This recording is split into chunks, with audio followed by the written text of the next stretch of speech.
हाँ तो मित्रों, ओशो कौन थे एक परिचय भाग 4 के इस फेसबुक लाइव सेशन में आप सभी का हार्दिक अभिनंदन। इससे पहले कि मैं इसे शुरू करूं, कुछ और मित्रों को इनवाइट कर लेता हूं।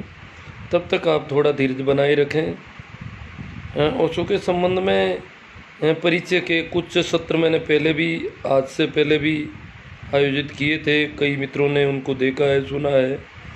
और ये जो आज जो सत्र करने की कोशिश कर रहा हूँ, ये 3-4 बार फेल हो चुका है। शुरू हो ही नहीं पाया, और शुरू हुआ तो जैसे ही कोई बात शुरू की बीच में कट गया। कल एक फेसबुक लाइव सेशन आखिरी टाइम तक कुछ चला था, और उससे थोड़ी उम्मीद जगी है कि आज वापस ऐसा हो सकेगा। इसलिए मैंने ये सेशन करना ज़रूरी समझा।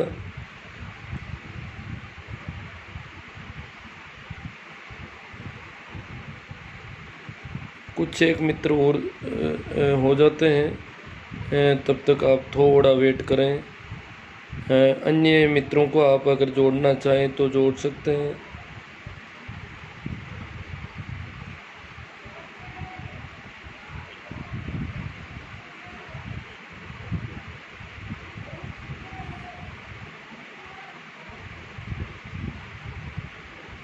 हाँ तो ठीक है, इतने पर्याप्त है। अपन इसको ठीक कर लेते हैं।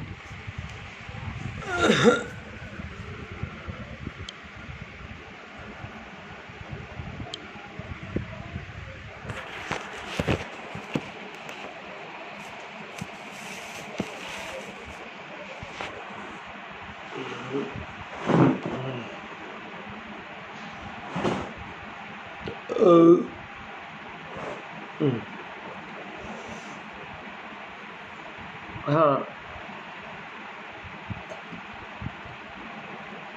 ओशो कौन थे एक परिचय भाग 4 के आज के इस लाइव सेशन में उपस्थित सभी मित्रों को मेरा सादर अभिवादन, राम राम, प्रणाम, नमस्कार। तो मित्रों, आज हम एक वो सेशन शुरू कर रहे हैं जो पहले 2-3 दफ़े इसकी ट्राई की, तो ये बीच में तकनीकी कारणों से डिफेक्टिव हो गया था और इसका प्रसारण हो नहीं पाया। तो आज वापस एक कोशिश करते हैं। उसमें एक मित्र शिवदत्त जी का मैसेज था। उन्होंने कहा कि भाई हमने ओशो का एक ऐसी इमेज देखी, ऐसा फोटो देखा, ऐसा चित्र देखा जिसमें ओशो शराब का प्याला हाथ में लिए बैठे। तो क्या ओशो शराब पीते थे? ऐसा एक क्वेश्चन भी। तो शराब तो ओशो के पीते नहीं थे, परंतु शराब का प्याला जरूर हाथ में ले सकते हैं, ओरिजिनल शराब का भी ले सकते हैं। ओशो को ऐसा कहने में कोई वो प्रतीकात्मक रूप से है, क्योंकि किसी साधु को ऐसी चिंता नहीं रहती है कि लोग क्या कहेंगे, लोग उनके बारे में क्या सोचेंगे, अच्छा सोचेंगे कि नहीं सोचेंगे। इस प्रकार वो नहीं जीता, वो अपनी मौत से जीता है। और शराब एक प्रतीक है मस्ती का, आनंद का। सभी संतों ने इसको प्रतीक के रूप में चुना है। जैसे मीरा तक कहती है, और सखी मद पी पी माती, और मेरी सखी सहेली मित्र दोस्त जो भी है, भाई बंधु, ये सब मद पीते हैं। मद यानी नशा या दारू, शराब पीते हैं। तो माती यानी मतवाला होता, मस्त होना, मतवाला होना। और सखी मद पी पी माती, मैं बिन पिया ही माती, मैं तो बिना पिए ही मत वाली हूँ, मस्त हूँ। मैंने कोई शराब नहीं पी, फिर भी मैं मस्त। और सखी मद पी पी माती, मैं बिन पिए ही माती, और प्रेम भाटी को मैं मद पियो, सखी फिरूं दिन राती। मीरा कहती है, मैंने प्रेम की भट्टी की शराब, जो प्रेम की भट्टी में जो शराब डाली जाती है, वो मैंने पिया है, और इसलिए मैं दिन और रात मस्ती मेरी उतरती नहीं। तो इसी प्रकार मीरा तक शराब का नाम लेने में संकोच नहीं करती है। तो ओशो क्यों नाम, ओशो को प्याला हाथ में लेने में कोई दिक्कत नहीं। कबीर कहते हैं, कबीर बाटी कलाल की भट्टी है, यहाँ तो शराब डालता हूँ और पिलाता हूँ, जो आता है उसको मस्त करता हूँ। सुरत कलारी भई मतवारी, मदवा पी गई बिन तोले। तो इस प्रकार शराब का नाम लेने में, या इन्होंने ये भी लिखा है कि विदेशी महिला का, धनवान महिला उनसे प्रभावित थी, उन्होंने उनको रोल्स रॉयस, नहीं ऐसा कुछ नहीं है। ओशो के कम्यून में देसी हो विदेशी, विदेशियों के लिए उन्होंने शुल्क ज़्यादा रखा था, भारतीयों के लिए थोड़ा कम था, आज भी है। ओशो की कमाई आज भी करोड़ों रुपए रोजाना की है। ओशो यहाँ से विदा हो गए थे 19 जनवरी 1990 को, 30 साल हो गए। 30 साल बाद भी ओशो कमा रहे हैं। ओशो की जो ऑडियो वीडियो बुक्स, इनकी रॉयल्टी है वो बहुत बड़ी है, क्योंकि पूरी दुनिया की लगभग सभी भाषाओं में उनकी पुस्तकें, ऑडियो हिंदी और इंग्लिश के ऑडियो वीडियो, उनकी बहुत कमाई होती है ओशो के लिए। ओशो तो प्रवचन भी फ्री नहीं देते थे, प्रवचन जो सुनने आते थे उनसे फीस लेते थे, किताबों के अच्छे पैसे होते थे। तो ओशो के वहाँ कोई फ्री का कुछ नहीं था, न तो फ्री किसी से पैसा लेते थे न किसी को देने की ज़रूरत थी। ओशो की खुद की कमाई एक तरह से देखा जाए तो जब वो हर चीज़ की फीस लेते थे, प्रवचन सुनना है 2 घंटे तो 2 घंटे के इतने रुपये दोगे तो प्रवचन सुनो, नहीं तो गेट आउट। ओशो को फ्री में सुनाने का कोई शौक नहीं था न। ओशो की बुक्स भी बहुत महंगी होती थी, तो सब चीज़ों की कीमत थी वहाँ पर, तो कमाई उनकी थी। अब जो बात मैं करने जा रहा हूँ आज के परिचय सेशन में, वो वहाँ से शुरू करता हूँ। एक राजस्थान के माउंट आबू में ओशो का ध्यान शिविर था। ये काफ़ी पुरानी, लगभग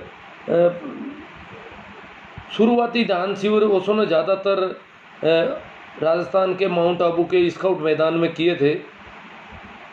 तो इस शिविर में भी स्काउट मैदान बुक कर रखा था, हिल स्टेशन था। गुजरात के जो मित्र थे, जो सन्यासी थे ओशो के, अहमदाबाद और इलाके राजकोट वगैरह के, वो ज़्यादातर शिविर जो है ओशो के माउंट आबू में करवाते थे। तो माउंट आबू में स्काउट मैदान बुक कर रखा था और शिविर की डेट तय हो गई थी और उसका प्रचार प्रसार भी हो चुका था। इतने में राजस्थान की विधानसभा में यह मामला उठता है कि ओशो जो है उसके ध्यान शिविर यहाँ नहीं होने चाहिए और सरकार को इस पर संज्ञान लेना चाहिए। और जो ध्यान शिविर होते हैं ये कोई अच्छी बात नहीं है। ओशो जैसे आदमी के ध्यान शिविर राजस्थान सरकार ने अपना स्काउट मैदान उनको दे रखा है कि बुक कर रखा है उनके लिए, ये बात ठीक नहीं है और ये जो है इस पर पुनर्विचार होना चाहिए और इसे कैंसिल किया जाना चाहिए। तो राजस्थान विधानसभा में काफ़ी उठक बैठक के बाद ये तय हो गया कि उनको नोटिस दे दिया गया जो आयोजक थे कि स्काउट मैदान में आप जो है ध्यान शिविर नहीं कर सकोगे और आपको अनुमति नहीं दी जाती है माउंट आबू में कहीं भी ध्यान शिविर करने की। तो उन लोगों ने वापस सरकार से पूछा कि बात क्या है, हमने जो है ये आयोजन कर रखा है और इसमें देश विदेश के लोग आएंगे, विदेशी मुद्रा भी आती है और काफ़ी लोग आते हैं, तो सरकार ऐसा क्यों करने जा रही थी। बोले कि हम अगर आप शिविर करते हैं तो कुछ शर्तों पर शिविर कर सकते हैं परंतु स्काउट मैदान में नहीं करने देंगे। तो सरकार ने जो शर्तें बताई उनको, वो शर्तें सन्यासियों के लिए बड़ी विकट स्थिति की थी। उन्होंने कहा कि एक तो ध्यान शिविर में कोई नग्न नहीं होना चाहिए। तो सन्यासियों ने कहा कि ये तो मामला पेचीदा हो गया। पहली बात तो शिविर में कोई नग्न नहीं होगा और दूसरा जो है ये अगर शर्त रखो तो आप शिविर कर सकते हो पर स्काउट मैदान फिर भी आपको नहीं मिलेगा।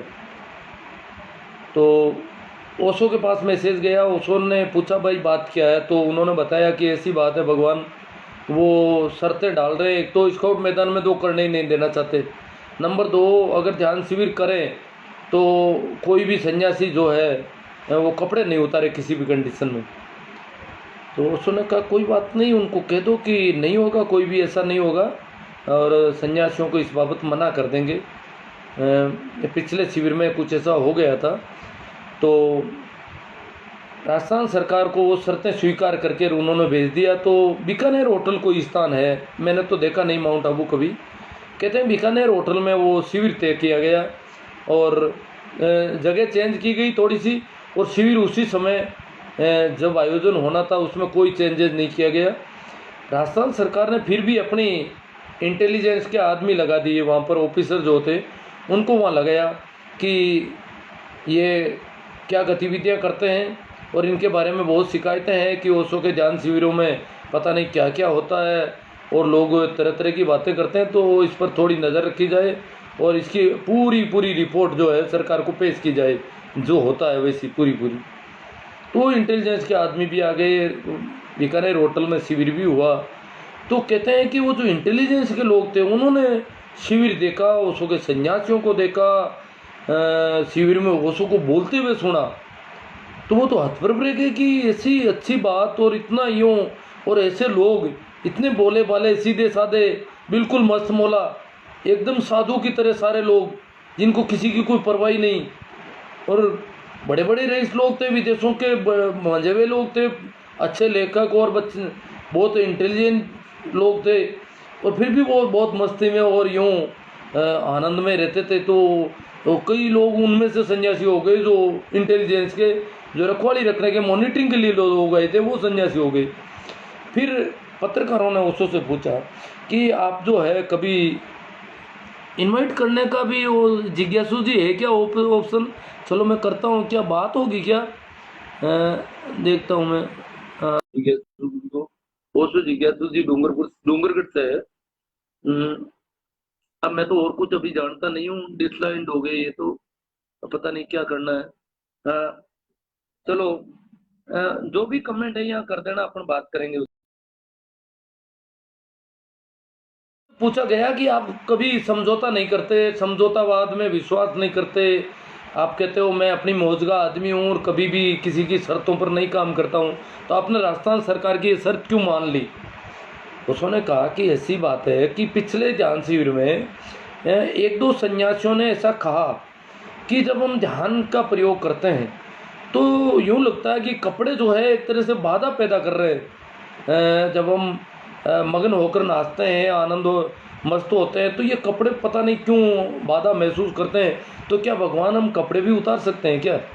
तो उन्होंने उनको कह दिया कोई बात नहीं, आपके बाधा करते हैं, तो ये आपका मामला। इसमें वैसे भी ओशो के जितने भी ध्यान प्रयोग है, करीब करीब त्राटक ध्यान और एक दो ध्यान को छोड़ करके पूरे प्रयोग में आंखें बंद रखनी होती है सभी को, और हार्ड एंड फास्ट किसी भी स्थिति में कोई आंख खोलने का प्रयास नहीं करे, खोले भी नहीं और खोलते भी नहीं है। जो ध्यानी है वो तो खोलते नहीं, नए नए आते हैं वो बार बार जो डरे हुए लोग होते हैं वो खोल खोल के देखते हैं, बाकी ओशो सन्यासियों की तो खुलती भी नहीं है आंखें। तो उसने कहा कोई बात नहीं, आप खोल सकते हैं कपड़े। तो उन्होंने कहा कि वो तो एक दो आदमियों ने कहा था, और उनको वो अगर नहीं भी खोलते तो ऐसा कोई कुछ नहीं होने वाला है, परंतु उन्होंने कहा तो मैंने कह दिया खोल सकते हैं।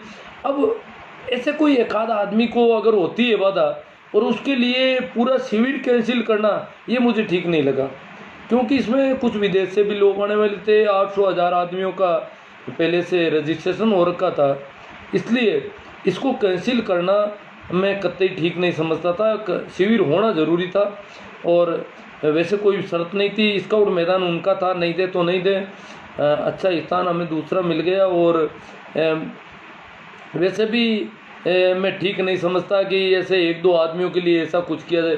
बाद में तो ओशो कम्यून में भी पहले तो छूट थी कि कोई भी चाहे तो कपड़े उतार सकते थे, परंतु अभी पिछले कुछ वर्षों पहले राजस्थान सरकार, भारत सरकार ने एक भारत में कानून कर दिया कि कोई भी व्यक्ति सार्वजनिक रूप से कपड़े नहीं उतार सकता। उसके बाद ओशो कम्यून में भी बिल्कुल पाबंदी है कि कोई भी जो है टॉयलेट वगैरह के अलावा कहीं भी कपड़े नहीं उतारें, ये पूरा पाबंदी हो रखी है।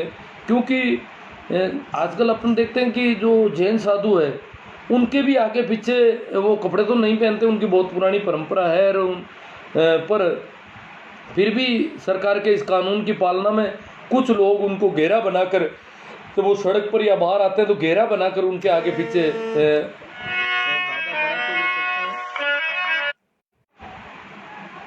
तो बीच में कोई फ़ोन आ रहा है, बाद में करेंगे बात। हाँ, तो ओशो की और कुछ एक दो बातें और कर लेते हैं। जैसे ओशो क्या है कि ओशो को परहेज नहीं था। ओशो सूफी फ़कीरों की मैंने पहले बात की थी, महफिल में जाना चाहते थे तो उन्होंने अपनी सुन्नत भी अपने हाथों कर ली। वहाँ कुछ लोगों ने कह दिया कि ये सब सुन्नत करना अनिवार्य है, तो उन्होंने कर ली। महफिल में जाना है तो जाना है। उनको कोई परहेज नहीं था। कहते हैं कि मुसलमानों के जो ताजिया निकलते थे उनमें ओशो शरीक हो जाते थे। ओशो के पापा ने एक बार उसको कहा कि ये सिर्फ मुसलमानों का त्यौहार है, उन्हीं का जुलूस है और उसमें तुझे नहीं जाना चाहिए। वली की जो सवारी है उसमें तुझे सम्मिलित नहीं होना चाहिए। ओशो ने कहा मैं न तो हिंदू हूँ, न मैं मुसलमान हूँ, न मैं जैन हूँ, न बौद्ध हूँ, न मैं आस्तिक हूँ, न नास्तिक हूँ। मैं हूँ, मेरा कोई धर्म नहीं। मैं तो मैं हूँ, मेरा कोई धर्म नहीं है। मैं इन सारे जो नाम है, संज्ञाएँ हैं, इनसे बिल्कुल अलग हूँ। उसने तो यहाँ तक कहा कि मैं विश्व नागरिक हूँ, मैं कोई भारतीय नहीं हूँ। भारत में जन्म लेने से कोई भारतीय नहीं हो जाता। तो ओशो कहते हैं कि वली की उस सवारी में जाते थे। एक मुर्तज़ा नाम का ओशो के साथी था, वो वली ताजिए में वली बनता था। तो उससे ओशो बात करते थे। उसने बता दिया कि तो हम जैसे ये हिंदुओं के देवी देवताओं के भोपा बनते हैं और वो यूँ नाटक करते हैं, इसी प्रकार वो लीक करता था।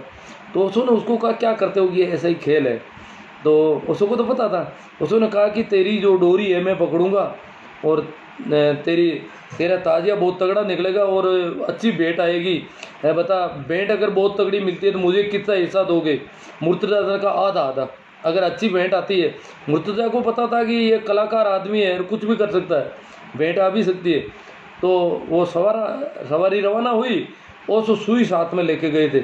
उसको सुई के गोदे दिए, अरे गोदे दिए, वो कूदने लगा, चीखने लगा, बुरी तरह से उछल कूद मचाई उसने, बहुत ज़्यादा मचाई। तो लोगों ने कहा वास्तव में इसमें अवली का अवतरण हुआ है।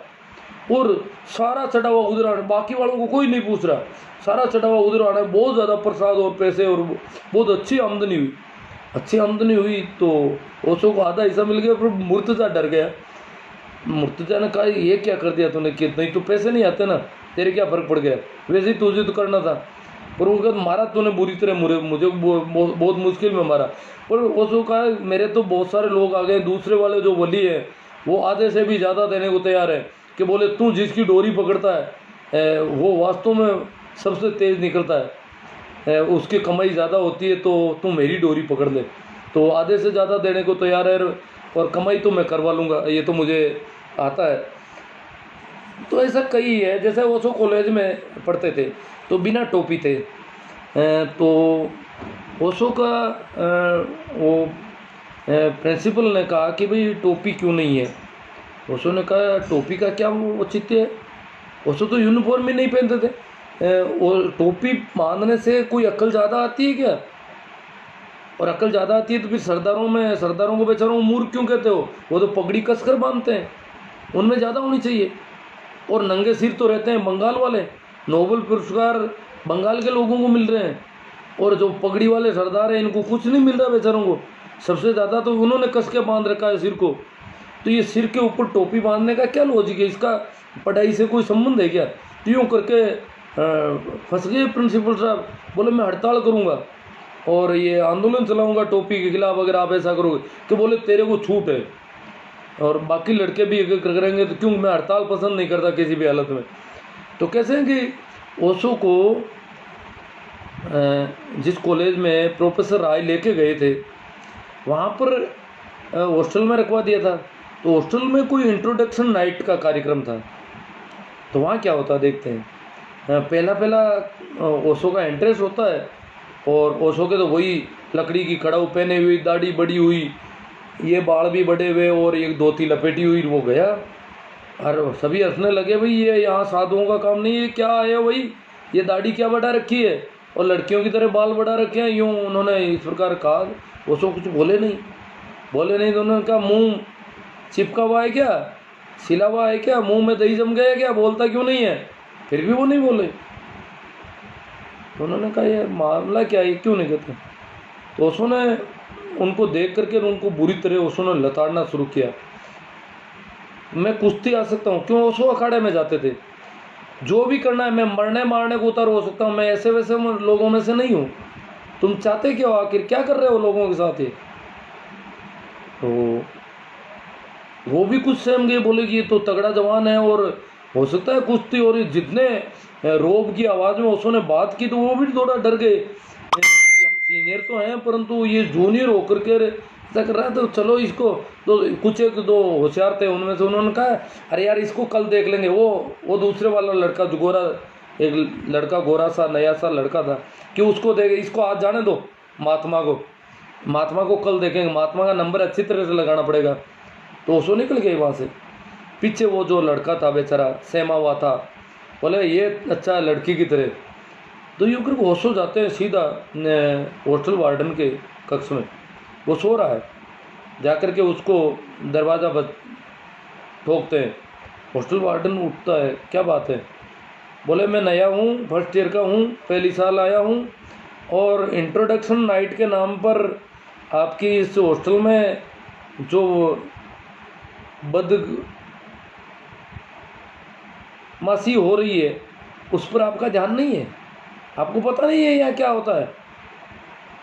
शर्म आनी चाहिए आपको। और उसको बुरी तरह, मैं कल इसकी कंप्लेंट करूँगा और पूरे कॉलेज में और पुलिस में सब जगह शिकायत करूँगा आपकी इस हॉस्टल की, प्रशासन को भी करूँगा। तो ये इस प्रकार उसको बुरी तरह धमकाया, नौकरी नहीं होगी इस प्रकार सोने से। हॉस्टल में इस तरह का दुर्व्यवहार हो रहा है, लड़कों को मारने जैसी हालत कर रखी है। वो गए तो आगे देखे तो वो जो लड़की टाइप का लड़का नया सा दिख रहा था, वो नंगा होकर के नाच रहा था बेचारे, वो नचा रहे थे उसको, और उसके साथ काफ़ी उन्होंने उन्मानी कर रखी थी तब तक। तो वो वार्डन जो है चौकीदारों को लेकर के वहाँ गया, और वार्डन ने कहा ये क्या कर रहे हो, उनको धमकाया। तो सारे चुप हो गए। तो वार्डन को बोले ये लेके आ गया, ये साधु महात्मा बना आया ना, ये लेके आया। तो वार्डन को उसने कहा क्या कर रहे हो, तो वार्डन ने फटाफट कार्रवाई लिखनी शुरू, उनके नाम नोट किए और कहा कि मुकदमा होगा आपके खिलाफ, अब तो ये क्यों कर रहे हो आप। तो सारा हो गया। तो वो सारे सहम गए, रोने लग गए कुछ लोग उनमें से। तो ओशो ने कहा ऐसा है, आप वर्षों से यहाँ सो रहे हो, वार्डन को कहा, और ये कोई इस एक कॉलेज में नहीं हो रहा है, एक हॉस्टल में नहीं रहा, सभी जगह हो रहा है, और ये वर्षों से परंपरा, इसलिए इनको इतना दोषी नहीं माना जा सकता। ये अगर ये माफ़ी मांगते हैं, आइंदा इस प्रकार की हरकत इस हॉस्टल में कभी नहीं होती है, तो इनको आज छोड़ा जाना चाहिए, इनकी इतनी गलती नहीं मानी जा सकती। और यूँ करके ओशो ने उनको छुड़वा भी दिया, और ये सारा खेल वहाँ पर उन्होंने कर दिया। ऐसे बहुत सारे ओशो के किस्से हैं। ओशो कहते हैं कि वाइस चांसलर प्रोफेसर त्रिपाठी हुआ करते थे, वाइस चांसलर थे डॉक्टर त्रिपाठी। वो बुद्ध जयंती पर एक बार बोल रहे थे, तो बुद्ध जयंती थी, तो उन्होंने कहा कि काश अभी बुद्ध होते, आज अगर बुद्ध जैसे महामानव इस ज़मीन पर होते तो मैं उनके चरणों में होता, मैं उनके चरण ही नहीं छोड़ता, मैं उनकी सेवा में होता, मैं कुछ नहीं करता फिर, बुद्ध जैसे लोग होते तो। उसने कहा खड़े होकर के, अगर बुद्ध जैसे लोग होते तो बुद्ध को मरवाने वालों में आप सबसे आगे होते, और अगर आप कहते हो बुद्ध जैसे लोगों के चरणों में रहना चाहते हो, तो आप पूरी दुनिया घूम आए हो, ऑक्सफोर्ड गए हो, कैम्ब्रिज गए हो, आपको समय नहीं मिला। ये अरुणाचल के पहाड़ में रमन महर्षि बैठे हैं, कोई ज़्यादा दूर नहीं है आपके लिए, आप जा सकते हो उनके चरणों में, बुद्ध से एक रत्ती पर भी कम नहीं है। सोने का, और आप तो पूरी दुनिया में घूम चुके हो। अभी हॉलैंड में कार्यक्रम चल रहा है जय कृष्ण मूर्ति का, वो भी बुद्ध से कहीं कम नहीं है, उनके चरणों में जा सकते हो। और कहीं भी नहीं जा सकते हो तो पुणे में ही अभी वो मेहर बाबा बिल्कुल मौन रहते थे, साइलेंट में रहते थे, तो मेहर बाबा बैठे हैं, वो भी बुद्ध जैसे ही हैं, आप उनके चरणों में जा सकते हो।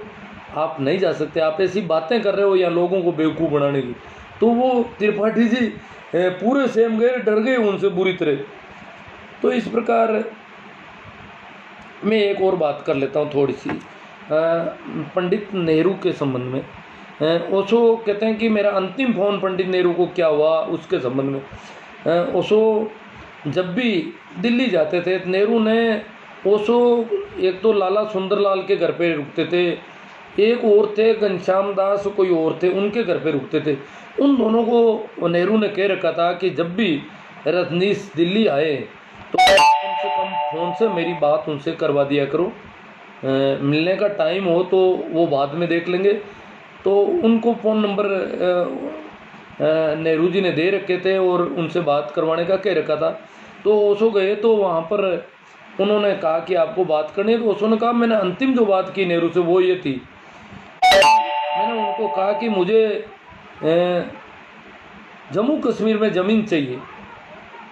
तो पंडित नेहरू ने कहा कि और इसके लिए आपको कानून बदलना पड़ेगा, क्योंकि जम्मू कश्मीर में कोई ज़मीन ले नहीं सकता, और मैं चाहता हूं कि मेरा जो नव संन्यास का कम्यून है वो जम्मू कश्मीर में हो। तो आपको ये कानून बदल करके मेरे लिए क्या आप ज़मीन को उपलब्ध करवा सकते हो? तो पंडित नेहरू ने कहा कि मैं ज़रूर कानून बदल सकता हूं और आपके लिए ज़मीन दे सकता हूं, इसमें कोई दो राय नहीं, निसंकोच दे सकता हूं, परंतु मैं आपके लिए किसी भी प्रकार का खतरा मोल नहीं लेना चाहता।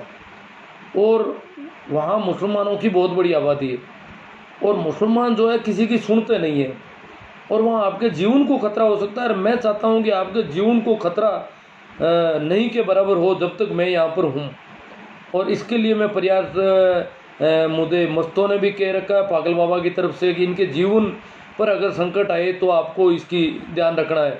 तो इसलिए मैं ऐसा नहीं करना चाहता। तो ओशो ने कहा कि इसका मतलब आप नियम तो चेंज कर दोगे, मेरे लिए कानून तो बदल दोगे क्या? हाँ।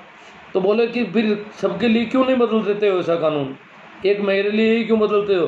तो नेहरू जी ने कहा कि मैं ऐसा है कि इसके लिए मेरे पास अभी ये टाइम मिलने पर अपना बाद में मिलेंगे तो इस संबंध में अपन चर्चा करेंगे, पूरी फ़ोन पर इतनी नहीं होगी। तो ओशो ने कहा कि मैंने सोच लिया भाई एक देश का प्रधानमंत्री है, इनके पास भी समय की समस्या है, तो मैंने फ़ोन काट दिया। ये उनका अंतिम फ़ोन है, उसके बाद तो नेहरू रहे नहीं, ओशो यही बताते थे। तो यहाँ एक और बात होती है, वहाँ पर जो लाला सुंदरलाल और घनश्याम दास जी जो ओशो के सन्यासी थे, मित्र थे, उन्होंने कहा कि आपको जुगल किशोर बिड़ला से मिलना है। और हमने जुगल किशोर बिड़ला को हाँ भर रखी है कि जब भी रजनीश दिल्ली आएंगे तो आपसे मिलवाएंगे, वो बहुत वृद्धा अवस्था में है, वो आपसे मिलना चाहते हैं, उन्होंने इच्छा प्रकट की है और आपकी तरफ से हमने हाँ भर दी। उसने कहा मैं मिलना तो बिल्कुल नहीं चाहता ऐसे आदमियों से। जुगल किशोर बिड़ला तो कट्टर हिंदूवादी व्यक्ति है और ऐसे लोगों से क्या मिलना, ये तो आदमी है ही नहीं। जो भी कट्टर हैं, चाहे हिंदू हो, चाहे इस्लामी हो, चाहे ईसाई हो, उनसे ओशो का कोई लेना देना नहीं था कभी भी। तो ओशो ने कहा ऐसे लोगों से क्या मिलना, वो मिलने लायक है भी नहीं, और फिर उम्र चली गई, अब उनमें कोई बदलाव भी हो नहीं सकता। उन्होंने कहा कि हमने आपकी तरफ से हाँ भर ली, हमें भरोसा था कि आप हमारी बात नहीं टालोगे। तो ओशो ने कहा कोई बात नहीं, हम मिल लेते हैं, चल। तो कोई वहाँ गए जुगल किशोर के पास। जुगल किशोर ने ओशो को हाथों हाथ ब्लैंक चेक साइन करके दे दिए कि ये तो ब्लैंक चेक है, आपको जितना धन चाहिए। और पंडित नेहरू ने मुझे कह रखा है कि इनको जितने भी आर्थिक सहायता की ज़रूरत हो उपलब्ध करवानी है, तो ये जिम्मेवारी देश के प्रधानमंत्री की तरफ से मुझे दी गई है कि आपको आर्थिक सहायता देनी है, परंतु मेरी 2 शर्तें हैं आपसे कि वो अगर काम करते हो तो आपको कभी भी पैसे की कोई कमी नहीं आएगी। तो उसने कहा आपकी शर्तें कौन सी है वो दिखाओ पहले, तो मुझे ये चेक वेक तो पड़े रहने दो। तो उन्होंने कहा एक तो ये है कि आप हिंदू धर्म का प्रचार करो। ओशो को उन्होंने कहा कि आप जो है या कई बात थी, एक तो हिंदू धर्म का प्रचार करने के लिए उन्होंने कहा कि हिंदुत्व का जो है वो प्रचार करो। बोलो दूसरी है क्योंकि आपने जो ईसाई बनते हैं, मैंने कई जुगल किशोर ने कहा शंकराचार्यों से कईयों से बात की और उन्होंने कहा कि जो ईसाई बन रहे हैं उनको ईसाई बनने से कैसे रोका जाए, आप लोग रोक नहीं पा रहे हो, शंकराचार्य सारे मेहनत कर रहे हैं। मैंने उनको बताया कि आचार्य रजनीश इस मामले में बहुत अच्छा बोलते हैं, जो ईसाई बनाए जाते हैं उनके खिलाफ भी उनकी मैंने किताबें पढ़ी है तो वो अच्छा बोलते हैं, उनको कहा जाए। तो शंकराचार्यों ने भी कहा है कि वो ज़रूर रोक सकते हैं इसको, तो आपको ये काम करना है, ईसाई बनने से लोगों को कैसे रोका जाए इस पर काम करना है हिंदुत्व के लिहाज से। दूसरा गौ हत्या जो है उस पर रोक लगानी है। आपने गायों के संबंध में भी आपके कोई ऑडियो थे, उसकी किताबें, आपके प्रवचनों की किताबें मैंने पढ़ी है, तो मुझे बहुत अच्छा लगा और मुझे आपसे इसी वजह से मैं आपसे मिलना चाहता था।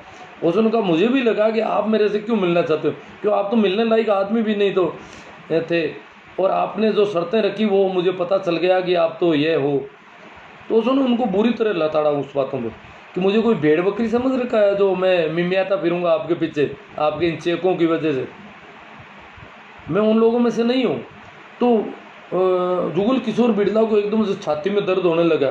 तो उनके रिश्तेदार थे, बोले कि ये मर जाएंगे और इनको दर्द हो रहा। क्यों, अभी नहीं मरेंगे, अभी ये कई शंकराचार्यों से आशीर्वाद लेंगे। इन्होंने कई मंदिर बना रखे हैं, इन्वेस्टमेंट अगले जन्म के लिए कर रखा है। बिड़ला मंदिर बना दिए पूरे देश में, गंदे काम जितने हैं वो इन्होंने किए हैं। ये जो मंदिर बना रहे हैं उनमें क्या हो रहा है सबको पता है। तो इस प्रकार मतलब फिर भी ओशो रुके नहीं, पूरी तरह से उनको लताड़ा। मरने वाले नहीं है, यानी इन्होंने कई झटके देखे हैं। और ये क्या है कि इनका काम है लोगों को खरीदने का। ये गांधी को भी आर्थिक सहायता देते थे, अंग्रेजों को भी देते थे। ये दो तरह के आदमी हैं, अंग्रेज सरकार को भी देते थे और गांधी को भी देते थे। मूवमेंट जो चल रहा था खिलाफ उसको भी देते थे और उनको भी देते थे।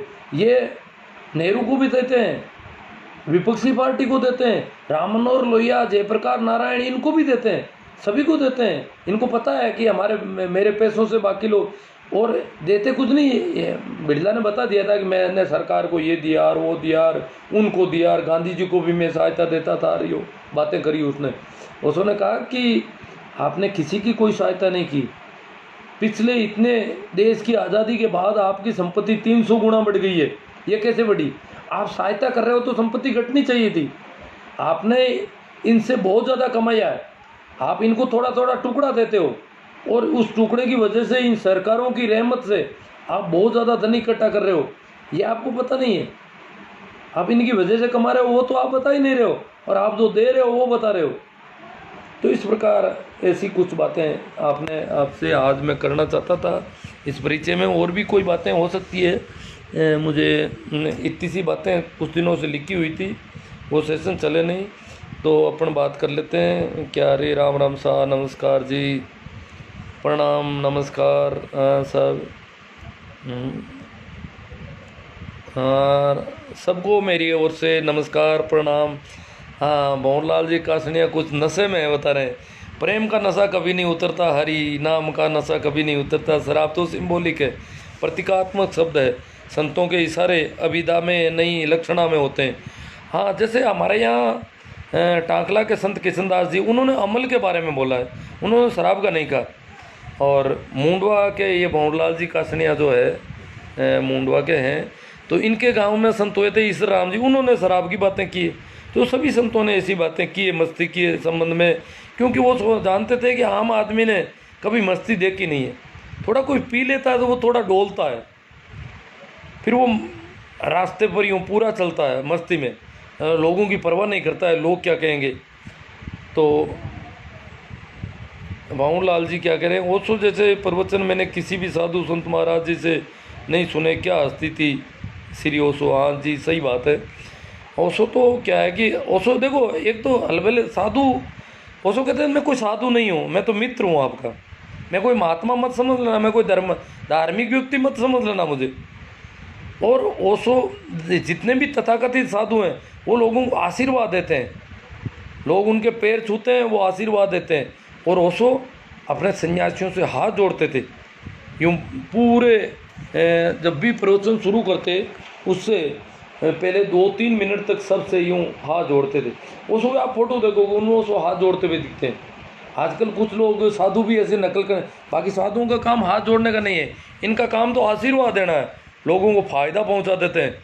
ये तो जैसे निर्मल बाबा देते हैं ना, शक्तियाँ भेजते हैं। हाँ, बागड़िया जी, इंदिरा मिली थी ओशो से, वो नेहरू जी ने 3 दिन तक बुलाया था ओशो को, तब मिली थी इंदिरा। कई बार मिली थी, एक बार तो इंदिरा कम्यून में जाना चाहती थी, ओशो ने मना कर दिया। इंदिरा ने कई काम जैसे नसबंदी वगैरह, जनसंख्या नियंत्रण, ये सब ओशो की देशना के अनुरूप कई काम किए थे। हाँ, राजीव गांधी ओशो से परिचित नहीं था। भंवरलाल जी का ध्यान किया जा सकता है। नग्न हुए बिना। हाँ हाँ, जिज्ञासु जी नमस्कार जी। हाँ, माउंट आबू बीकानेर होटल मैंने देखा है, 2006 में गया था। हाँ ठीक है जिज्ञासु जी, वो इसलिए से वो सन्यासियों के लिए ऐतिहासिक है, और वहाँ पर वो शिविर जो कैंसिल शिविर था वो वहाँ पर किया गया था। हाँ। प्रताप जी दैया, ध्यान में कपड़ों पर करते थे क्या या शरीर के अंगों पर? अब ये तो कोई क्वेश्चन समझ में नहीं आया। स्वामी जी लाइव के समय इनकमिंग कॉल बंद कर दिया करो। हाँ ठीक है, बात तो वो भी क्या है कि हालांकि नहीं, एक आधी है, आज तो कोई खास नहीं हुआ। हाँ, समय तो 9 बजे के बाद में करना नहीं चाहिए, ये कोई अनजान था, बाकी लोगों को कह भी रखा है ज़्यादातर को। हाँ तो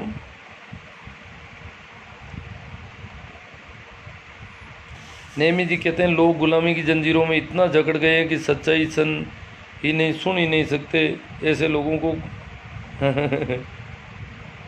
हाँ लक्ष्मण जी प्रणाम। मुझे ओशो के बारे में पूरी जानकारी कहाँ से मिलेगी? ओशो के बारे में आप ऐसा करो, ओशो के ऑडियो सुन सकते हो, वीडियो देख सकते हो। ओशो जो भी बोले, मतलब कई वर्षों तक तो ओशो भारत भ्रमण किया ओशो ने, लगभग 20 साल तक। 20 साल की ज़िंदगी में कहते हैं कि ओशो 90% ज़िंदगी ओशो की रेलों में बीती, ट्रेनों में।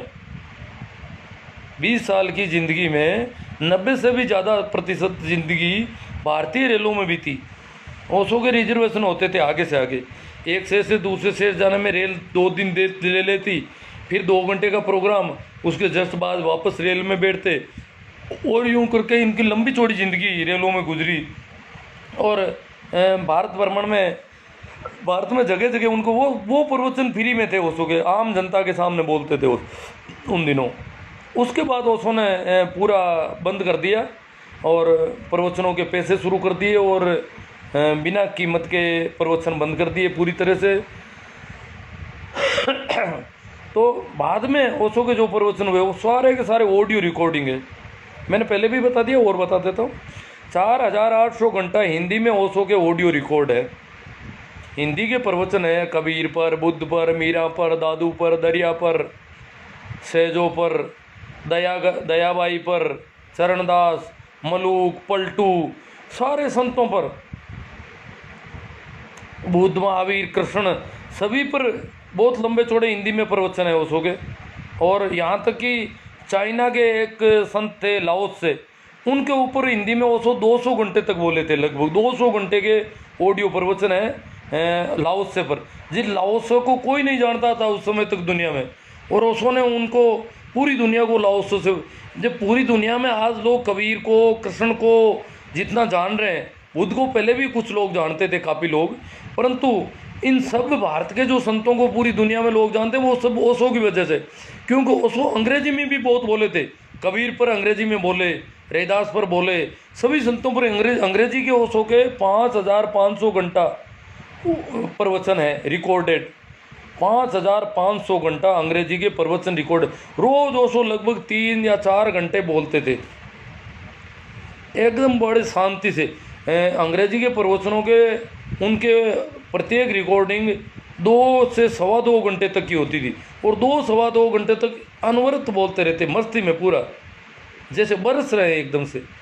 उनके वीडियो भी है 3000 घंटे के, तो अंग्रेजी की वीडियो है जिनमें वो बोलते हुए दिखाई देते हैं। हिंदी की वीडियो बहुत कम है, सारे ऑडियो हैं हिंदी वाले ज़्यादातर। तो आप ओशो को सुन सकते हैं। इसके लिए मेरे पास मेरी एक फेसबुक पोस्ट है, उसका मैं लिंक दे दूँगा। उसमें सारे जितने भी ओशो ने ऑडियो बोले हैं, वीडियो बोले हैं, उनके लिंक हैं। ऑडियो रिकॉर्ड डाउनलोड कर सकते हो, वीडियो डाउनलोड कर सकते हो, बुक्स डाउनलोड कर सकते हो, टेक्स्ट मैसेज, फ़ोन में एंड्रॉयड में सपोर्ट करने वाले टेक्स्ट मैसेज मिल जाएंगे आपको। बहुत सारे ऐसे अलग अलग कई तरह के लिंक दे रखे हैं, जिनको आप अपने सेव कर लेना मेरी वो पोस्ट, और उसमें से आप सारी जानकारियाँ उससे संबंधित ले सकते हो आराम से। जिनको भी ज़रूरत हो मेरा वो लिंक ले लें, आप मैसेंजर पे भेज दें, कहीं पर भी। कोई बुक बताओ जी, अब बुक कौन किस से संबंधित? ओशो के प्रवचनों में अगर आप पूछना चाहते हो कि ओशो, जैसे एक प्रवचन माला है जिसमें 20 प्रवचन है, नाम है देख कबीरा रोया, और प्रवचन माला कबीर पर नहीं है। वो पूरी प्रवचन माला गांधीवाद, और समाजवाद पर है। नाम उसका है देख कबीरा रोए। तो ओशो के प्रवचन माला के ऊपर का नाम ज़्यादातर प्रवचनों में ऊपर के नाम से पता चल जाता है कि शायद उन पर है, परंतु कई प्रवचन मालाएँ ऐसी है जिनके नाम ऊपर कुछ और दे रखे हैं और प्रवचन माला पूरी पूरी अलग तरह से चलती है। तो आपको जिन संतों के बारे में, जैसे मीरा के बारे में सुनना है तो पद गुगरू बांध मीरा नाची, ये प्रवचन माला है, 20 प्रवचन है और लगभग 35-38 घंटे के प्रवचन है मीरा पर। जिन पर भी सुनना है, जैसे दरिया है रेण राजस्थान के, अमी जरत विकसत कंवल और कानों सुनी सब झूठ, ये दरिया पर है। एक संत हुए थे लालनाथ, नाथ संप्रदाय से, जसनाती परंपरा से, उन पर है हंसा तो मोती चुगे। लालनाथ हमारे राजस्थान में हुए, यहाँ लिखमा देश चूरू जिले में। बहुत गजब की प्रवचन वाला है, वो भी 10 प्रवचन है। तो सारे संतों पर, ओशो बहुत ज़्यादा संतों पर बोले हैं। आप जिन पर भी सुनना चाहें आप बता दें, मैं आपको सजेस्ट कर दूंगा। और यहाँ अभी एक आध मैसेज आया है, ओशो जिज्ञासु जी है, ये भी आपको कर देंगे। कई लोग, मुकेश जी आप ऐसा है, ओशो कौन थे? तो मेरे यूट्यूब चैनल इसी नाम से है, उस पर सर्च करें, ये सारे वीडियो मिल जाएंगे परिचय के, ओशो कौन थे। और मेरी वो पोस्ट भी देख सकते हो आप, इसका परिचय जितना ले सकते हो ले लो। विशेष उपलब्धि क्या होती है उनकी? तो कोई उपलब्धि नहीं है, वो तो बिना उपलब्धि के आदमी थे बिल्कुल। मैंने पहली पुस्तक, भंवरलाल जी कासड़िया बोलते हैं, पहली पुस्तक कक्षा 7 में पढ़ी, कोंपलें फिर फूट आई, मगर समझ में 2007 में आई। कक्षा 7 और 2007, अब पता नहीं कितना है अंतर है, हमें तो क्या पता चलता कि आप कक्षा 7 में कब थे। पर काफ़ी बाद में उनके थोड़ा उसके संबंध में समझ में आई, और जब समझ में आई तो वैराग्य की चरम सीमा पर पहुंच गई। मार दिया भाई, इन महाराज को सुनोगे तो बाकियों को सुनना बंद कर दोगे। सर जी ओशो सच्चे व्यक्ति थे, क्योंकि आजकल बाबा को कथावाचक दान के नाम पर पैसे लेते हैं और दान पत्र। हाँ, ओशो के दान का धंधा, ओशो तो फीस लेते थे पूरी। ओशो के देखो, ओशो कम्यून या जो भी ज़मीन, ओशो ने जो नेहरू से ज़मीन मांगी, नेहरू से भी मांगी, शेख अब्दुल्ला भी पागल बाबा के शिष्य थे, इसलिए शेख अब्दुल्ला से भी मिले कश्मीर में ज़मीन के लिए, परंतु वो ज़मीन ठीक नहीं मिल रही थी तो ओशो ने कैंसिल कर दिया। फिर ओशो को भोपाल की जो बेगम थी, पहले मैंने जिक्र किया था कि भोपाल ओशो का ननियाल जो था, जहाँ ओशो गांव बचपन बीता था, वो भोपाल स्टेट में आता था। और भोपाल की जो महारानी थी, जब उस इलाके में कहीं जाती थी तो ओशो की नानी के यहाँ मेहमान रहती थी, कई बार कई दिन तक रुकती थी। तो कहते हैं कि भोपाल की बेगम ने ओशो को बुला कर कहा कि ये भोपाल का जो महल है, जो नवाब का राज्य था, ये महल आपको भेंट करती हूँ मैं। बहुत लंबा चौड़ा इलाका था महलों का, काफ़ी एकड़ में फैला हुआ था, तो वो भेंट कर रही थी, पर ओशो ने उसको भी ठुकरा दिया। वो ओशो मनमोजी आदमी थे, पूरे अपने ढंग के आदमी थे। और ओशो ने फिर ओशो के शिष्यों ने उन पैसों से कुछ ज़मीन खरीद करके पूना में जो कम्यून बनाया। अमेरिका में जो ज़मीन थी वो भी ओशो के सन्यासियों ने उपलब्ध करवाई, बहुत लंबी चौड़ी ज़मीन, जहाँ रजनीशपुरों में एक बहुत बड़ा नगर बसा था। ओशो के कम्यून में प्रत्येक व्यक्ति को पूरी तनख्वाह मिलती थी, जोरदार है। कभी कोई बिजली चोरी, ज़मीन दाबना, ऐसा 1 इंच का भी, पूरा काम लीगली होता था। आज भी जैसे रिचर्ड एडली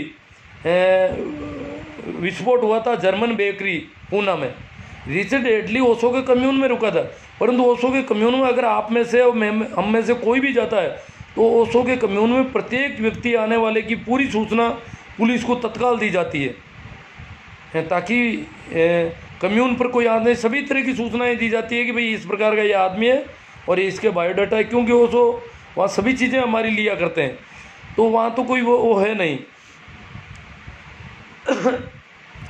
वहाँ पर जितने भी काम करने वाले हैं उनको पूरा पैसा दिया जाता है, बिजली बिल से लेकर के टेलीफोन, कहीं पर भी। बाकी आप देखो साधु सन्यासी धर्म के नाम पर ज़मीन दाब लेते हैं, जहाँ मन चाहा वहाँ ज़मीनों पर कब्जा कर लेते हैं, परंतु ओशो का मामला ऐसा नहीं था, बिल्कुल लीगली और 1 नंबर का काम होता था पूरा का पूरा।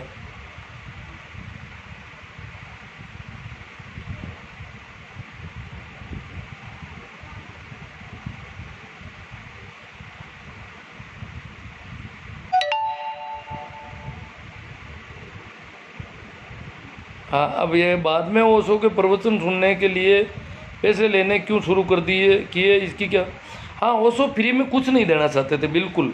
ओशो ने कहा कि मैं जो बात कर रहा हूँ वो सबके लिए है नहीं, जो इसके लिए वो तो कहते थे मैं तो कुल मिला के पूरा अहंकार तोड़ना चाहता हूँ, आदमी का पूरी सिर काट के, जैसे कबीर कहते हैं सिर साटे हरी मिले तो भी सस्त हो जान, तो जो सिर काटने तक की स्थिति में होता है उसके लिए है मेरा मामला।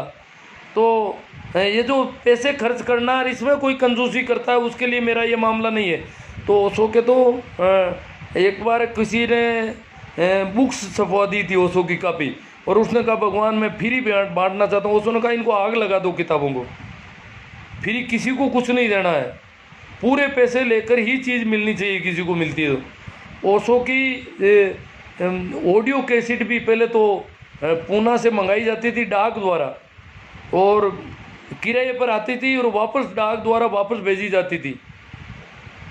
इस प्रकार पार्सल आता था, मनी ऑर्डर किया जाता था, और उस मनी ऑर्डर के हिसाब से कितने दिन के लिए कैसेट भेजिए उतने दिन सुन करके कैसेट वापस भेजनी पड़ती थी, उसकी कॉपी नहीं कर सकते थे। तो इतना पूरी तरह से प्रतिबंधित था। मैं तो बड़ी मुश्किल से किताबों में बहुत महंगी मिलती थी पहले।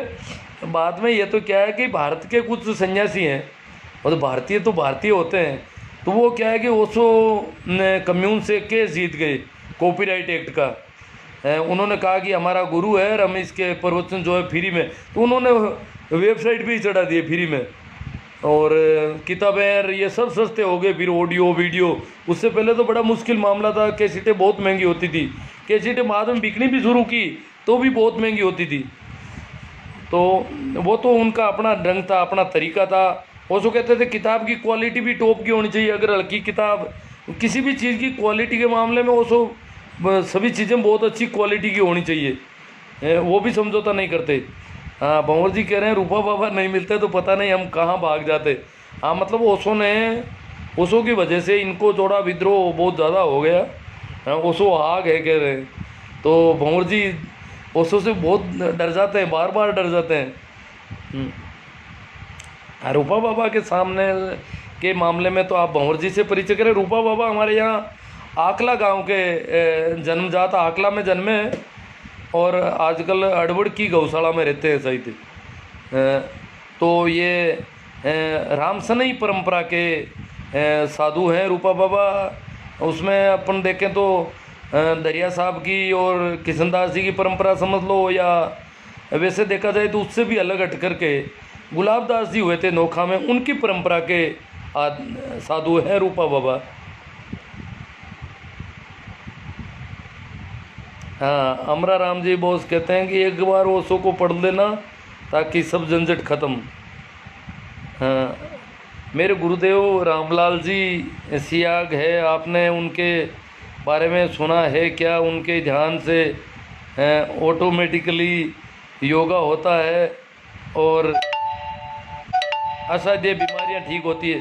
तो बीमारियों के लिए तो बहुत सारे डॉक्टर हैं, हॉस्पिटल पड़े हैं। आप ये तो कोई कंपाउंडरों डॉक्टरों का ये काम, साधु संतों का ये काम नहीं है। बीमारियों का ये छोटा मोटा ये इंजेक्शन किसी से करवा लेना। आप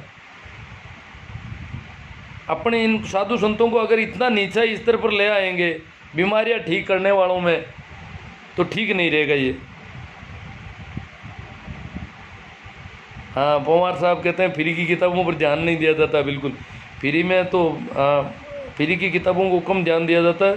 सर आप ओशो से कब मिले या ओशो के विचारों से सहमत होने की घटना बताना सर। हाँ, एक बार और बता देता हूँ, चलो मेरे क्या फ़र्क पड़ेगा। देखो जी, मैं ओशो से मिला नहीं कभी।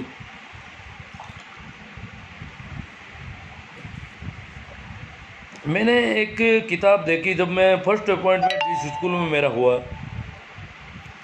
वहाँ पर एक रद्दी में किताब पढ़ी थी, उसके दोनों तरफ के कवर हटे हुए थे।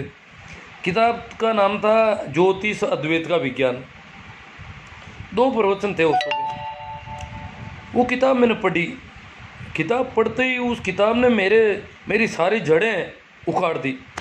इससे पहले मैंने कबीर को पढ़ा था, और भी हिस्ट्री का मैं स्टूडेंट रहा हूँ, इसलिए इतिहास में बुद्ध, महावीर, वैदिक धर्म, उत्तर वैदिक, ब्राह्मण धर्म, कर्मकांड, ये सारे मैंने अपने ढंग से जितना मैंने देखा उसमें बुद्ध और महावीर ने काफ़ी प्रभावित किया था, और कबीर, रैदास, इनका भी प्रभाव था मेरे ऊपर। और ये ब्राह्मण धर्म जो था भारत में, वैदिक धर्म या उत्तर वैदिक धर्म, उसकी कर्मकांड और उनकी तो इतिहास में भी सब जगह यही था कि ये कर्मकांड है और अंधविश्वास और पाखंड पर भरोसा करने वाले लोग हैं। सभी संतों ने उनके अंधविश्वास और पाखंड पर चोट की।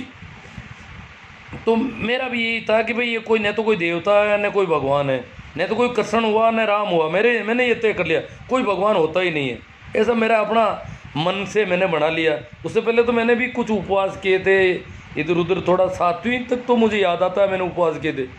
8वीं 9वीं में जाते ही मैं थोड़ा बिल्कुल हट गया। उसके बाद मैंने कभी किसी मंदिर में, मस्जिद में, कहीं भी जाकर हाथ नहीं जोड़े, किसी को 1 पैसे की रिश्वत नहीं दी, कभी बिल्कुल फ्री रहता हूँ। तो पर वो किताब पढ़ी और मुझे लगा इसका मतलब राम भी हो सकते हैं, कृष्ण भी हो सकते हैं, कुछ मामला और भी है। मैं तो समझता था कि ये तो मनुष्य जो है एक एज ए मशीन है। जिस प्रकार कोई मशीन धीरे धीरे पुरानी पड़ती जाती है और वैसे वैसे कमज़ोर होते होते टूट कर बिखर जाती है, डैमेज हो जाती है, उसी प्रकार मनुष्य भी एक ऐसी मशीन है जो 50-60 साल बाद में ख़त्म हो जाती है बस। इसके अलावा उसमें मैं नहीं समझता था उसमें कोई चेतना या कोई धर्म, आध्यात्मिक ऐसा कुछ हो सकता है, मेडिटेशन, आदमी कोई ऐसे आनंद, शांति को उपलब्ध हो सकता है। ये बातें मेरे बिल्कुल बैठ नहीं रही थी। तो मैंने वो किताब पढ़ी तो एकदम से मैं पूरी मेरी जो जड़ें मैंने तय कर रखा था, अपना ढांचा बना रखा था विचारों का, सिद्धांतों का, अपने आप में वो सारा ढांचा उखाड़ दिया एक छोटी सी किताब ने। और उसके बाद फिर ये किताबें लाता रहा, पढ़ता रहा। बहुत महंगी होती थी, जितनी भी पास में 10, 20, 50, 100 रुपये होते तो झोंक देते, क्योंकि वैसे भी बीड़ी दारू ऐसा कुछ खर्चा तो ऐसा तो कुछ था ही नहीं, 1 रुपये का ही दूसरा तो ये किताबें खरीदने में लगा रहता था। फिर मैंने देखा कि ओशो के ध्यान से भी बहुत महंगे होते थे उस ज़माने में। जब 93-4 में मैंने देखा एक आध बार अखबार में तो 300 रुपये लग रहे थे, तो मेरी तो काफ़ी तनख्वाह उसमें चली जा सकती थी। 300 रुपये तो वो शिविर की फीस बता रहे थे। उस ज़माने में 300 रुपये काफ़ी बड़ी रकम थी। और तो मैंने कहा ये जब कभी भी अपने पास पैसे होंगे तो ये काम अपन को करना है। बाकी किताबें पढ़कर ज्ञानी हो गया था, बातें सीख गया था बोलना, और अच्छी भाषणबाजी कर लेता था टीचर्स कैंपों में और में।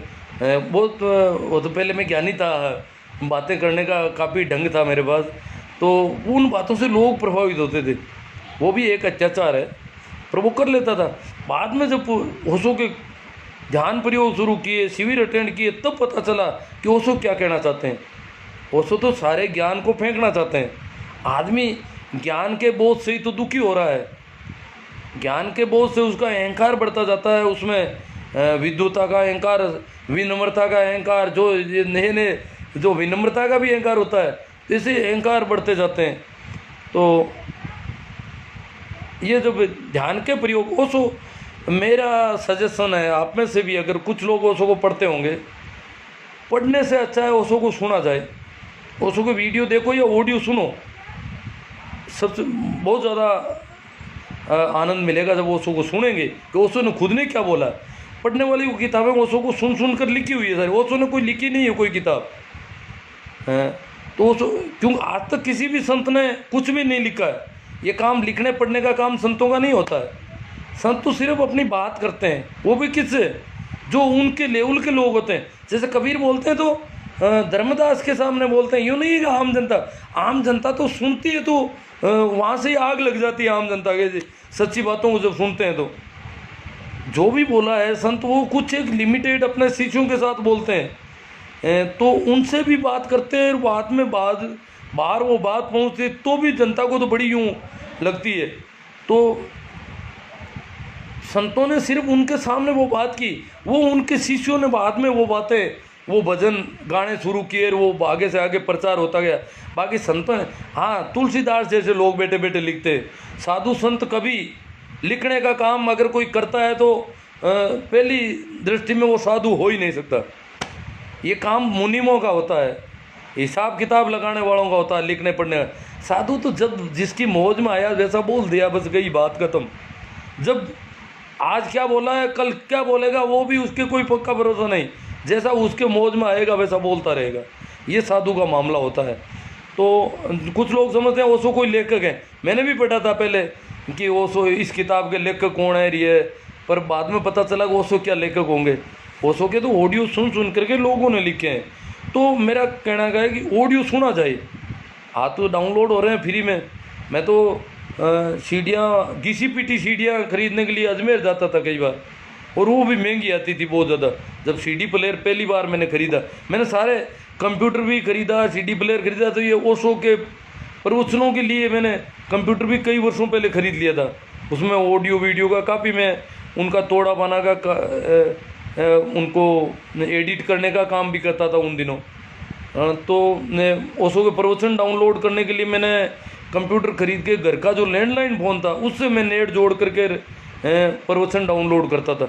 उस ज़माने में ये नहीं थे मोबाइल, सिम में डाटा आने वाला बहुत बाद में शुरू हुआ था। हाँ अब कुछ बातें आ गई है।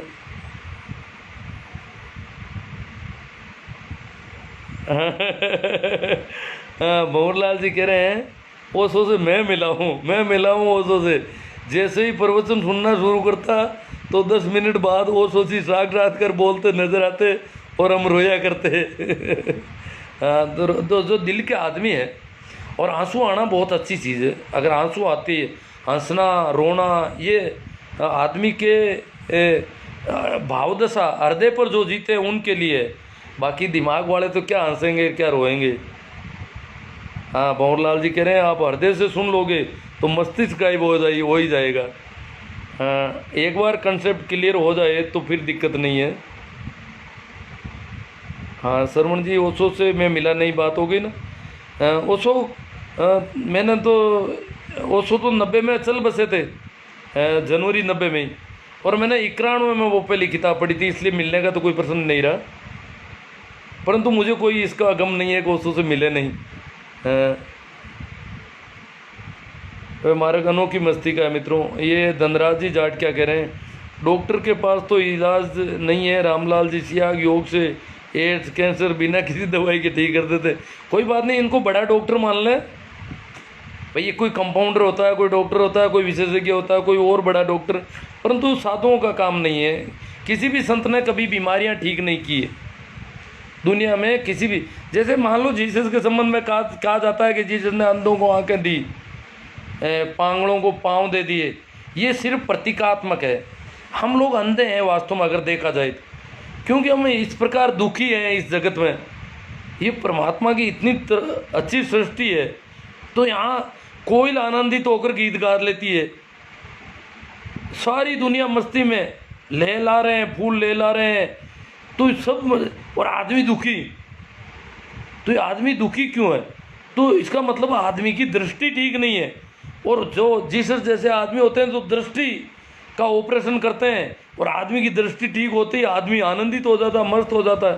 तो इसको कहते हैं आँख देना। बाकी प्रतीकात्मक ऐसी बातें हैं। बाकी कोई संत किसी भी बीमारी का इलाज के लिए हॉस्पिटल है, वेद हैं, डॉक्टर हैं, वो चाहे यूनानी हो चाहे कोई भी हो। हाँ नेमी चंद जी डिटेल कहते हैं, बिल्कुल सही फरमाया भंवरलाल जी, 100% सत्य। हाँ नेमी चंद जी भी बहुत भावतल पे जीने वाले हैं।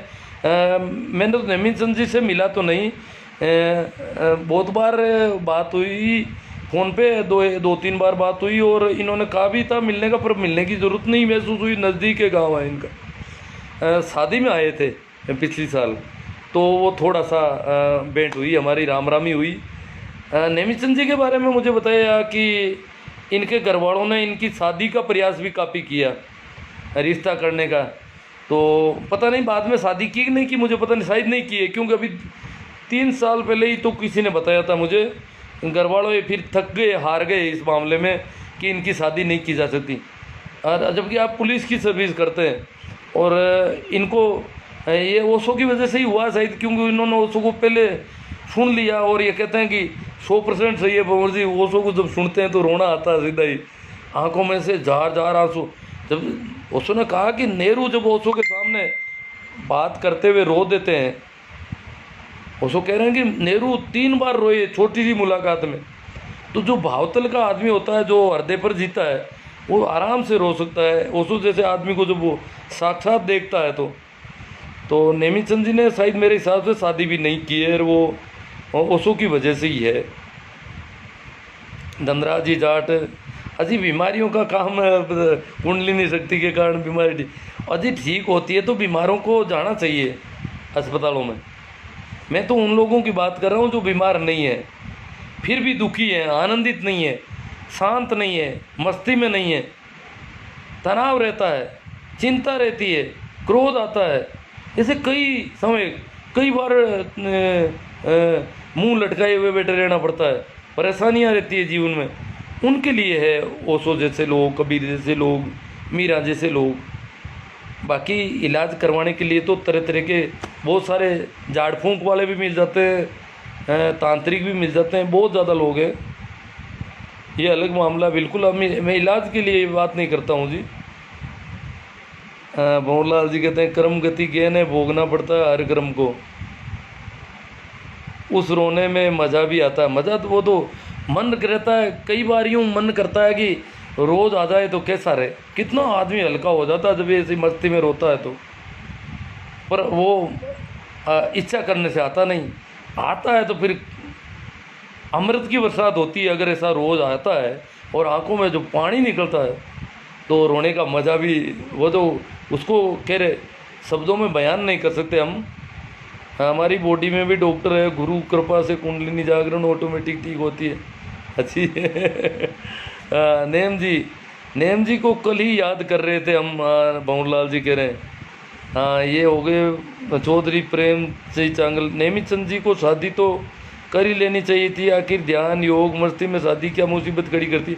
वो तो उनका मामला है और उनकी मौज है, करें तो कोई मना नहीं की तो नहीं की, करेंगे तो कर लेंगे कभी। वो तो अब उनको समझाए कौन, और उनका खुद का निजी मामला है तो दूसरों को इसमें हस्तक्षेप करना भी नहीं चाहिए।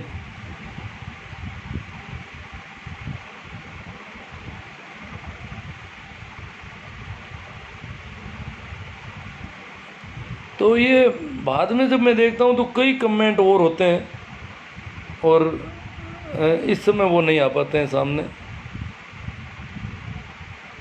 कुछ तो क्या है कि मेरा ऑडियो भी बाद में सुनाई देता है आपको, और कमेंट जो है वो और भी बाद में यहाँ पहुँच पाता है। ये फ़र्क पड़ जाता है इसमें फेसबुक के सिस्टम में। चलो आज का ये सेशन अपन यहीं समाप्त करते हैं। काफ़ी चर्चा हमारी हो गई। इस बीच कल का अभी तय नहीं है कि कल किस पर बात की जाए। ओशो के परिचय के संबंध में भी अगर कुछ और बात देख लूँगा करनी होगी तो, या कोई इससे ऐसे क्वेश्चन आ जाएंगे तो देख लेंगे, नहीं तो कोई भी चैप्टर शुरू कर लेते हैं, कल से कोई दूसरा देख लेंगे। आज चला तो ठीक है, ये ठीक है। धन्यवाद एक बार फिर, प्रणाम, नमस्कार, राम राम। ठीक लगे तो आप शेयर करें।